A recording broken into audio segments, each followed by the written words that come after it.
Hi everyone.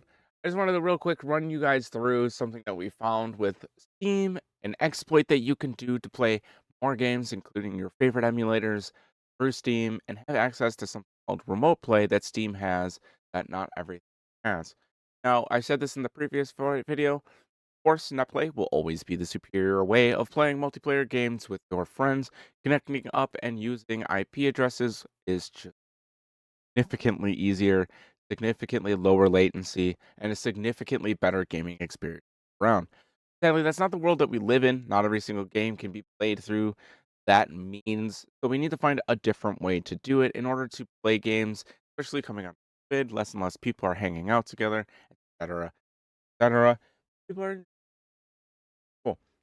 When I want you to go over and check out the website Joy2Key, you're gonna want to make sure you get version 6.9.3. Now, emulators typically have their own keyboard shortcuts, so you're just going to want to make profiles and create them inside of Joy. But also, you're going to want to make profiles for depending on what player you are. So, having default inputs amongst a whole group of people is important. These are ours. The default keyboard input for player 2 for Ryujinx, something I have played on this computer with 4 people yet. So if you are somebody who is connecting to somebody's game, launching Joy to Key is extremely important for their program on Steam to recognize your inputs. And it's the same thing for players 3 and 4 if you have them playing. They're going to need to have their own Joy to Key, and it's going to have to be different than the other person. So you should have profiles 1, 2, and 3 already pre-made, and then you select the profile, load into remote access creation, should have input. So what is this Steam exploit? How do you do it? Does it work? And etc. Yeah, so what we're gonna do is first we're gonna have our Steam launched, and the first thing you want to do is locate a game that has these requirements: remote play together, cooperative play, multiplayer. As you can see, I have Zombie Party here. This is one that I've shown before. And all you're gonna want to do is install the game. Just want to install the game. From there, you can click on the cog, or you can right click the game of your choice, and you can go to properties. Going to properties, you can go to installed files and browse them. Once you're browsing them, you'll see the original files within this folder. You can go ahead and delete all of the original files within this folder. They do not matter anymore. Then you just install, like you would normally, your emulator directly into that folder. But what you're going to do is take the exe application, right click it, and rename it to the same name as the Steam application. That way, the Steam application will see it and launch it.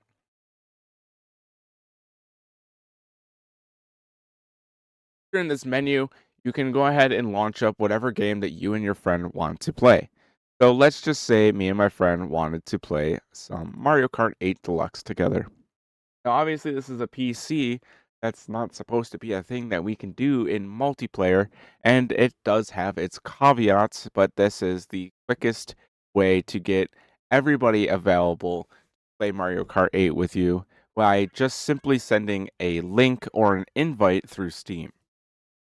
By clicking Shift Tab, you can see that this menu appears. This is the Steam menu. I must not be logged in, or that should be working. I'm logged. I have had issues with it not launching because you're not in full screen. It seems like Steam Overlay really likes full screen. So before you just give up on this process and you have something weird happen, note this is a lot of in-depth stuff that you're gonna have to do. Where did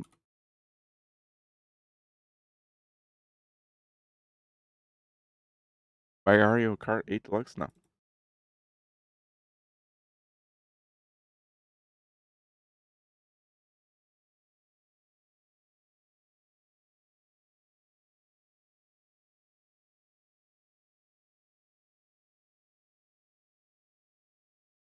So Alt Enter to make it full screen, just so you know.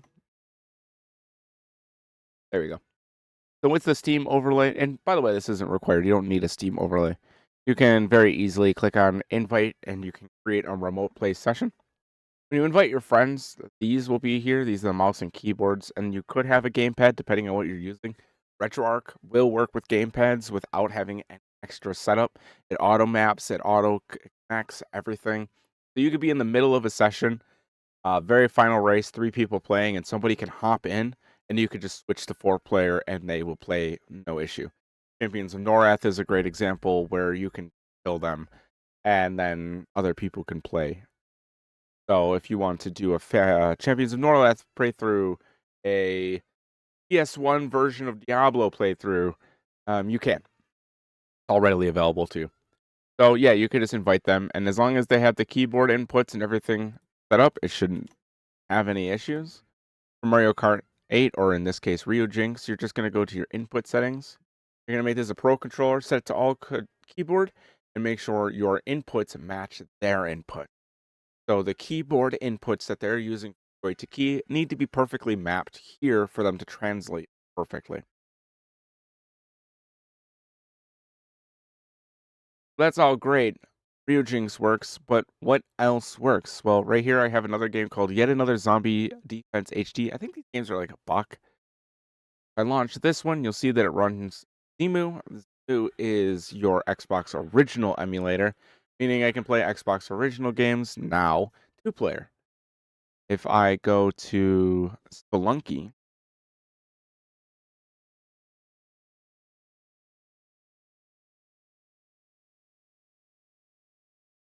see that this is Cemu. And if I go to runners, you will see that this is our PCS3. Now, all four of these work within Steam Remote Play. All of them work with their keyboard shortcuts. The only thing that I found is that Zemu is the only one that some people work and other people don't, since this is a very big workaround for you to play basic games with your friends. I should also note that this is dependent on your internet speed, your location, as well as your modem, as well as your processor, graphics card, so much more. Heavily determined if you're on Wi-Fi, 2.4 gigahertz, 5 gigahertz. All of these things play a factor into how good your experience through this can be. So I don't want this to be perceived by people as a all-in-one answer for you to play co-op games for some emulators. This works for some people. This works for people not too far apart. The more people you add to a remote play session, the more difficult it becomes to run. People will have input latency issues. People are going to complain that the game runs a little bit slow. People are saying that their inputs aren't registering. These are all normal things that happen with remote play. Dropped inputs are just sadly a current issue. Dropping frames is currently an issue. It just glitches out. So it's imperfect. Also, if you decide to follow this and you need to close Joy to Key, you have to go down to your bar here, close it this way. Otherwise, I don't really know if it works. So yeah, let me know what you guys think down below, and let me know if you guys are gonna use this exploit for yourself. What are you doing watching the Zephyr channel? Go watch the Zephyrrian channel. I have a lot of content up there. I have Lollipop Chainsaw coming out. I have the Nuke videos coming out. I have Hi-Fi Rush coming out. I have the Ghostwire Tokyo stuff out. I have all of the retro games with my friends out.